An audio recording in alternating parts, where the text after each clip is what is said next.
میں ہوں عبید قریشی، آپ دیکھ رہے ہیں خبرنامہ ٹی وی۔ کیپیٹل انکلیو اسلام آباد میں مخیر حضرات کی جانب سے افطار دسترخوان کا سلسلہ جاری۔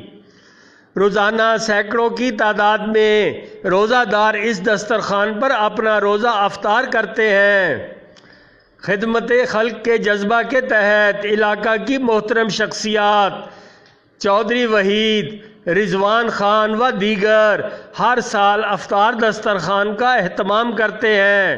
اس کار ثواب میں نون لیگی رہنما چوہدری خالد منیر، چوہدری شفیق، رزیق بھٹی، مسعود چوہان، علی اصغر ستی، عمیر بھائی، عثمان بھائی اور دیگر شریک ہوتے ہیں۔